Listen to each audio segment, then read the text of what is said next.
25 বছর মা খাদিজাতুল কুবরার বয়স তখন 40 বছর। কত? 40। একটা 25 বছরই ব্যক্তি একটা 40 বছরই মহিলাকে, যে খাদিজাতুল কুবরা নবীর সঙ্গে বিবাহ হওয়ার আগে দুটা স্বামী উনি পার করেছেন। আমার আপনার নবী 25 বছর বয়সে মা খাদিজাতুল কুবরা রাদিয়াল্লাহু তাআলা আনহাকে বিবাহ করলো। এই বাবারা, বন্ধুরা, এই যে 25 বছর বয়সে বিবাহ করার পর লাগভাগ অনেকগুলো বছর পার করার পর মা আয়েশা রাদিয়াল্লাহু তাআলা আনহা বা অন্যান্য বিবিগুলোকে যে নিয়ে আসলো, মক্কাবাসিনীগুলো, মহিলাগুলো আমার আপনার নবীর নিকটে মাসআলা জিজ্ঞাসা করার জন্য বা এমন কিছু শরীয়তের বিধান জানার জন্য নবীর নিকটে আসতে পারে না, শরম লেগে যায়। এই মাসলাগুলো মহিলা দিগকে কে বোঝাবে, কে জানায়া দিবে? আল্লাহ তাআলার হুকুম পাইতে পাইতে আল্লাহর নবী বিবাহ করলো। দুনিয়ার জমিনে মা বোনদের যতগুলো মাসআলা পাবেন এগুলো রিওয়ায়াত দেখবেন মা আয়েশা রাদিয়াল্লাহু তাআলা আনহা থেকে বর্ণনা পাবেন। কারণ মা আয়েশা রাদিয়াল্লাহু তাআলা আনহাকে যে আমার আপনার নবী বিবাহ করেছেন, সমস্ত স্ত্রীগুলোর মাধ্যমে তিনি হয়েছিলেন কম বয়সিয়াল। আমার আপনার নবী 4 জন খলিফাতুল মুসলিমিন, 2 জন হইতেছে আমার আপনার নবীর শ্বশুর আব্বা, একজন হইতেছে আবু বকর, আর একজন হইতেছে ওমর, আর 2 জন হইতেছে আমার আপনার নবীর মেয়ের জামাই। একজন হইতেছে আলী রাদিয়াল্লাহু তাআলা আনহু, আর একজন হইতেছে উসমান রাদিয়াল্লাহু তাআলা আনহু। খলিফাতুল মুসলিমিন 4 জনকে আমার আপনার নবী, 2 জন শ্বশুর, 2 জন জামাই। ও বাবারা, বন্ধুরা, এমন ভাবে এইটা লম্বা ইতিহাস। আমার আপনার নবী যে বিবাহ করেছেন, এই বিবাহগুলো করার পর আমার আপনার নবী একটা একটা স্ত্রীকে আলাগ আলাগ করে একটা করে রুম দিয়েছিল। সেই জন্য বিবাহ করার আগে যারা বিবাহ করবা, খেরের হোক, ভাঙ্গা হোক, টিনের হোক, নিজের স্ত্রীর জন্য একটা রুম তৈরি করবা, তারপর বিবাহ করবা। যুবকগুলো বুঝে পাইছেন? সে রুমগুলোর নাম হইতেছে কি? কোরআনে বলতেছে হুজরা, হুজরা। আর আল্লাহর নবী সাল্লাল্লাহু আলাইহি সাল্লামের সে রুমগুলোর নামে আল্লাহ তাআলা কোরআনে কারিমে একটা সূরা অবতীর্ণ করেছেন। সুবহানাল্লাহ বলি। যে সূরাটা নিয়ে আজ আপনাদের সম্মুখে কিছু আলোচনা তুলে ধরব, যার নাম হইতেছে হুজরা। আমার আপনার নবী, বিশ্ব নবী সাল্লাল্লাহু আলাইহি সাল্লাম, আল্লাহ তাআলা এই সূরার ভিতরে অনেকগুলো নীতি নিয়ম সমাজের জন্য বানায়া দিয়েছেন। আল্লাহ তাআলা এই সূরার শুরুর মাধ্যমে জানাইয়া দিয়েছেন, ইয়া আইয়ুহাল্লাযীনা আমানু লা তুকদ্দিমু বাইনা ইয়াদাইল্লাহি ওয়া রাসূলিহি ওয়াত্তাকুল্লাহ। তোমরা আল্লাহ এবং আল্লাহর রাসূলত করি দুনিয়ার মাধ্যমে বেশি জানা দেখাইও না, এবং আল্লাহ এবং আল্লাহর রাসূল যেটা ফয়সালা করে দিয়েছে তার থেকে তুমি আর বেশি বেড়ে যাওয়ার চেষ্টা করিও না। এই আয়াতটা কোন সময় নাজিল হইল? সাহাবা কিরাম রাদিয়াল্লাহু তাআলা আনহু আজমাইন। একজন বলে যে আমি পুরা রাত্র ইবাদত করব, আমি ঘুমাবো না। আর একজন বলে আমি পুরা বছর রোজা রাখবো, একদিনও আমি রোজা ছাড়া থাকবো না। আর একজন বলে আমি জীবনে বিবাহই করব না। এই আওয়াজটা আমার আপনার নবীর কানের মাধ্যমে যখন পৌঁছে গেল, নবীর চেহারা মুবারক একদম আগুনের মতো লাল হইয়া গেল। কে বলেছ এরকম ভাবে? কেউ কথা বলে না, আর সাহাবা কেরাম ভয় খাইছে। নবী প্রশ্ন করল, কে বলেছ পুরা রাত্র ঘুমাবা না, পুরা রাত্র ইবাদত করবা? আমি নবী নিজে পুরা রাত্র ইবাদত করি না। পুরা রাত্র যদি তাহাজ্জুদ পড়ো, তোমার তাহাজ্জুদ বিফলে চলে যাবে। এই জন্য বিফলে চলে যাবে, তোমার জিসিমের হক আছে, তোমার স্ত্রীর হক আছে। সকালবেলা তোমাকে দোকান খুলতে হবে, সকালবেলা বিজনেস করতে হবে, সকালবেলা অফিসে যাইতে হবে। সারা রাত্র যদি তুমি নামাজ পড়ে পড়ে পুরাটা রাত্র পার করিয়া দাও, সকালবেলা তুমি বিজনেস করতে পারবা না। তোমার ছেলে খানা কোথায় পাবো, তোমার স্ত্রী খানা কোথায় পাবো, তোমার শরীরের হক কেমন ভাবে আদায় হব? সেই জন্য নবী বলল, না না না, আমি নবী সারা রাত্র তাহাজ্জুদ পড়ি নাই। আমি নবীর নিয়ম ছিল, আমি ইশারের পর বেশি দেরি করি নাই। আমি ঈশান নামাজের পর সঙ্গে সঙ্গে ঘুমায়া যাইতাম। সুবহানাল্লাহ বলি।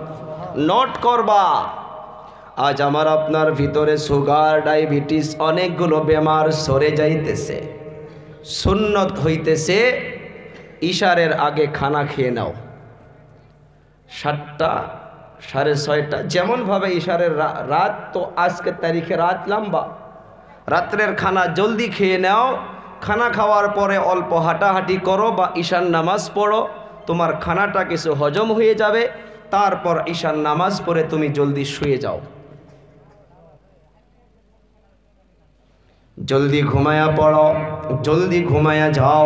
নবী জলদি ঘুমায়া যাইত রে বাবারা, বন্ধুরা আমার আপনার নবী ঘুমায়া যাওয়ার পর রাত্রবেলা যখন বেশিরভাগ হিস্সা পার হইয়া যাইত, আমার আপনার নবী রাত্রবেলা দাঁড়াইয়া যাইত, ঘুম থেকে উঠে তাহাজ্জুদের মুসাল্লায়।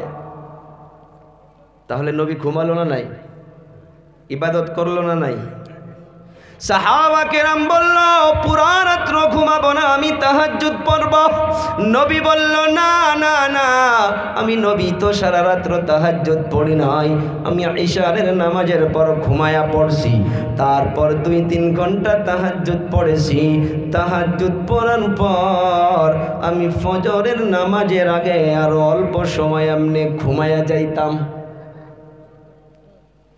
অল্প সময় ঘুমায়া যাইতো। ঘুমায় যাওয়ার পর আমার আপনার নবী ওই যে তাহাজ্জুদ পরে যে ঘুমাইলো, আমার আপনার নবী উঠে আর ওযু করতো না, ডাইরেক্ট নামাজের মুসাল্লায় দাঁড়াইয়া যাইতো। সুবহানাল্লাহ বলি। প্রশ্ন করতে পারেন, ও হুজুর আমার আপনার জন্য তো ঘুমাইলে ওযু চলে যায়। এ বাবা, নবীদের চক্ষু বন্ধ হইতে পারে ঘুমায়া পড়লে, নবীদের দিল অন্তর কখনো ঘুমায় না। সুবহানাল্লাহ বলি। যদি নবীদের অন্তর ঘুমাইয়া যাইতো, দিল ঘুমাইয়া যাইতো, আল্লাহ তাআলা কোরআনে কারীমকে নবীদের উপরে রাত্রবেলা অবতীর্ণ করতো। যদি দিলটা ঘুমাইয়া পড়তো, কেমন করে কোরআনকে অবতীর্ণ করতো?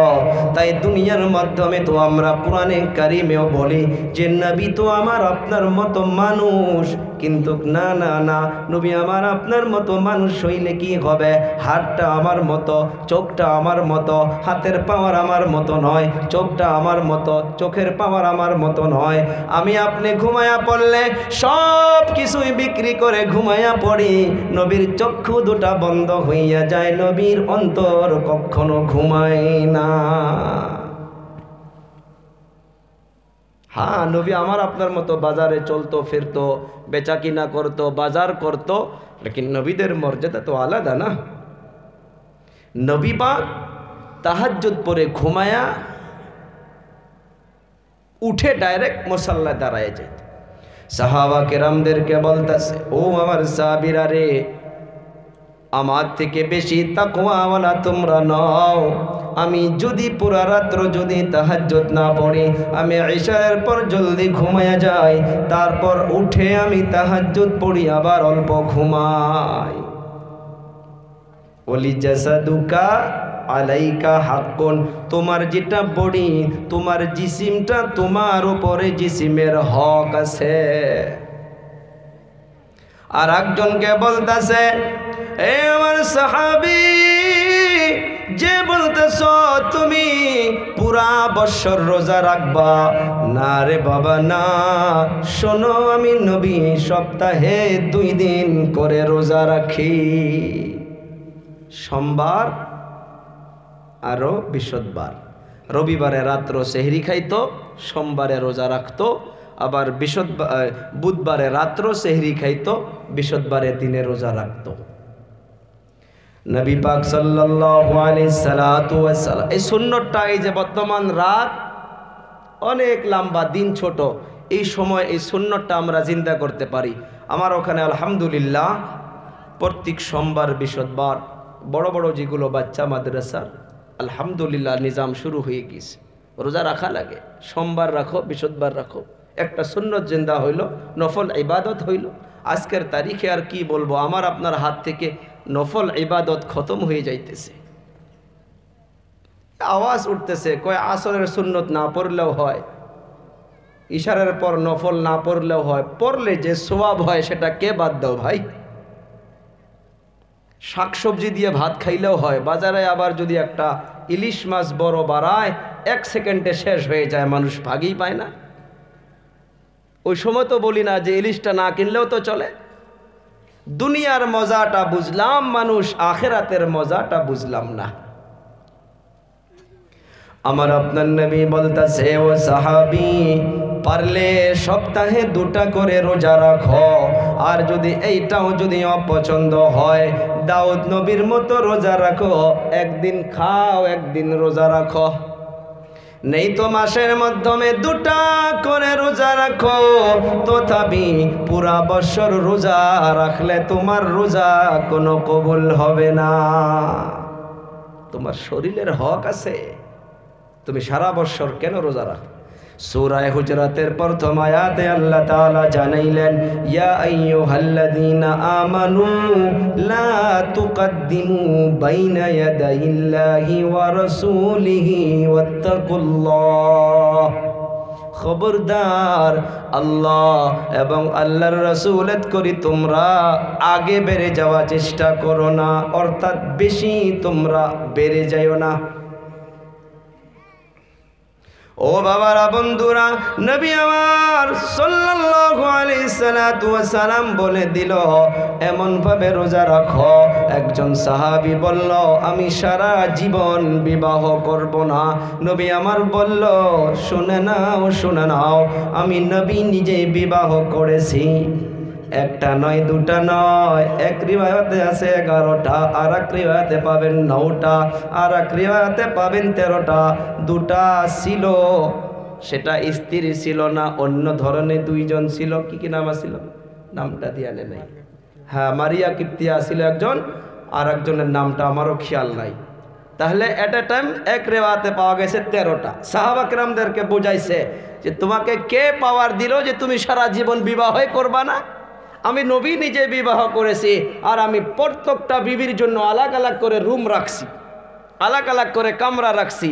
নবী পালা বানায় নিত যে আজকে রাত্রে, আজ 26 তারিখ রাত্রে আমি মা আয়েশার নিকটে যাব, আগামীকাল 27 তারিখ রাত্রে আমি অন্য বিবির কাছে, আসমার কাছে যাব, আমি আর একজনের কাছে, আমি সাফিয়ার কাছে আমি তার পরের দিন যাব। পালা বানানো থাকতো। সাহাবা কিরামদেরকে বুঝাইল, আমার থেকে বেশি তোমরা ভয় করনেওয়ালা নও, সেই জন্য বলে দিলাম না রে সাবিনা, তোমরাও বিবাহ করো, বিবাহ করে করে আল্লাহর ইবাদত করো। আল্লাহ তাআলা এই আয়াতের মাধ্যমে বলতেছে, ইন্নাল্লাহা সামিউন আলীম। নিশ্চয় নিশ্চয় আল্লাহ তাআলা সব কিছু জাননেওয়ালা আর সব কিছুই শুননেওয়ালা। দুনিয়ার কেউ না জানলে জানে কে? জোরে বলি, কে জানে? কেউ শোনে না, শোনে কে? আল্লাহ। তো এই যে প্রথম নাম্বার আয়াত, আল্লাহ তাআলা বলল যে তোমরা আল্লাহ এবং আল্লাহর রাসূলের থেকে বেশি তোমরা আগবাড়ে যাওয়ার চেষ্টা করো না। অর্থাৎ যেটা ডিসিশন আল্লাহ দিয়ে দিয়েছে, যেটা ফয়সালা নবী দিয়ে দিয়েছে, এর থেকে তোমরা বেশি আগবাড়ার চেষ্টা করিও না। 2 নম্বর আয়াতে আল্লাহ তাআলা জানাইতেছে, ইয়া আইয়ুহাল্লাযীনা আমানু লা তারফাউ আসওয়াতাকুম ফাওকা সাওতিন নবী ওয়ালা তাজহারু লাহু বিল কওলি কাহজারি বাযিকুম কাজহরি বাযিকুম লিবাযিন আন তাহবাতা আমালুকুম ওয়া আনতুম লা তাশউরুন। এই আয়াতটা আজ সমাজে দরকার, খেয়াল করবা যুবক। আমার আপনার নবী হযরতে মুহাম্মদুর রাসূলুল্লাহ সাল্লাল্লাহু আলাইহি সাল্লাতু ওয়া সাল্লাম বসে আছেন এবং বানু তামিমের কিছু লোক এসেছে এবং আবু বকর, ওমর, ওসমান, আলী সবাই বসে আছে। এমন একটা মশওয়ারার মাধ্যমে বসেছে যে কোনো একটা মিটিংয়ের মাধ্যমে বসে যেমন আমরা প্রেসিডেন্ট বানানো হয়, সেক্রেটারি বানানো হয়, এমনভাবে একজনকে ওখানের জিম্মেদার বানানো হবে। এই জিম্মেদারটা বানানোর জন্য আমার আপনার নবী বসে আছে। আবু বকর বলতেছে যে অমুককে বানাও, ওমর বলতেছে না না না অমুককে বানানো যাবে না, অমুককে বানাও। আর একজন বলতেছে না আমার ফয়সালা হইতেছে অমুককে বানাও। ওমর বলতেছে যে না অমুকে ভালো, আলী বলতেছে অমুকে ভালো, আবু বকর বলে না অমুকে হইতেই লাগবে। আওয়াজটা উঁচু হইয়া গেল, নবী বসে আছে, নবীর সম্মুখে সাহাবা কেরামদের আওয়াজটা উঁচু হইয়া গেল। আল্লাহ তাআলা সঙ্গে সঙ্গে ধমক মেরে দিল, ইয়া আইয়ুহাল্লাযীনা আমানু লা তারফাউ আসওয়াতাকুম ফাওকা সাওতিন নবী। সতর্ক হইয়া যাও রে আবু বকর, ওমর, ওসমান ও আলী ও ইমানদার বান্দারা, তোমার আওয়াজ যেন নবীর আওয়াজ থেকে উঁচু হইয়া না যায়। যখন নবীর আওয়াজ থেকে তোমার আওয়াজ উঁচু হইয়া যাবে, আল্লাহ তাআলা জানাইয়া দিয়েছেন আনতাহবাতা আমালুকুম, তোমার আমলগুলো সব কিছু আল্লাহ তাআলা নষ্ট করে দিবে। নবীর আওয়াজ থেকে তোমার আওয়াজ যখন উঁচু হয়ে যাবে, তোমার নামাজ, রোজা, হজ, যাকাত সব কিছু আল্লাহ তাআলা ধ্বংস করে দিবে। এমন ভাবে ধ্বংস করে দিবে ওয়া আনতুম লা তাশউরুন, তোমরা সেটা টেরেই পাবা না। তোমার যে করণীয় আমলগুলো সব নষ্ট হইয়া গেছে। আজকের তারিখের মাধ্যমে এই আয়াতটা কোথায় ফিট করবারে বাবারা, বন্ধুরা? নবী নাই, মা বাবা আছে, সমাজের মুরব্বী আছে, ওলামা কেরাম আছে, বড় ভাইগুলো আছে। আল্লাহ তাআলার এই আয়াত নিয়া মুফাসসিরিনে কেরাম লিখেছে, রে দুনিয়ার মানুষ, তোমার আওয়াজ ওই জায়গার মাধ্যমে যেন উঁচু হইয়া না যায়, যে জায়গার মাধ্যমে মুরব্বী আছে, তোমার বড় ভাই আছে, ওলামা কেরাম রয়েছে, ওই জায়গাগুলোর মাধ্যমে তোমার আওয়াজটা যেন ওই মুরব্বীদের আওয়াজ থেকে বেড়ে না যায়। যদি বেড়ে যায়, সতর্ক হইয়া থাকো, তোমার জিন্দেগির নেক আমল আল্লাহ তাআলা নষ্ট করে দিবে। এগুলো তো আমরা ইসলাম মনেই করি না, আর এগুলো আলোচনা বহুত কম হয়। এই আয়াতে কারিমাটা মদিনাতুল মুনাওয়ারায় চলে যান। নবীর রওজায়ে মুবারকে যখন সালাম পেশ করার জন্য যাবেন, বাবু সালাম বলে লেখা আছে, ওখান থেকে যখন এন্ট্রি হবেন, এই বাবারা বন্ধুরা, ওখানে তাকাইয়া তাকাইয়া দেখেছি রে ভাই, মানুষ থাকতে পারে না, চোখের পানি ছেড়ে দিয়ে হাউমাউ করে করে কান্দে।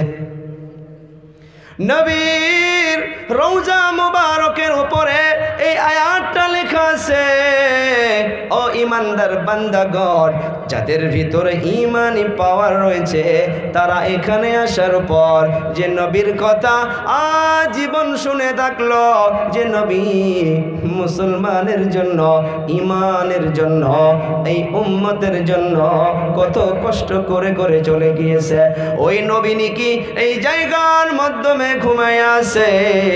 মানুষের অন্তর মানে না, অন্তর ফেটে যায়, চক্ষু দিয়ে পানি বাহির হইয়া যায়। আমি একটা খুঁটি ধরে ধরে হাঁটতে পারি না, এই চোখের পানি ছেড়ে ছেড়ে কান্না বাহির হইয়া গিয়েছিল। ওখানে আয়াতটা দেখেছি রে বাবারা, বন্ধুরা, এরকম ভাবে লেখা আছে রে বিশ্বাসী বান্দাগণ, লা তারফাউ আসওয়াতাকুম ফাওকা সাউতিন নবী। তোমরা এখানে আসার পর যদি একদম নবীর ইশকে পড়িয়া তোমার বুক যদি ফেটে যাইতে চায়, তথাপি নবীর রওজা মুবারকের সম্মুখে তোমরা চিৎকার মেরে মেরে কান্না করতে পারবা না। মক্কার মাধ্যমে দেখবেন পুলিশ প্রশাসনগুলো হাজিদেরকে জোরে জোরে বলে ইয়া হাজ্জি ইয়া হাজ্জি ইয়া হাজ্জি, লেকিন মদিনাতুল মুনাওয়ারাত পুলিশগুলো লাহে লাহে বলে ইয়া হাজ্জি।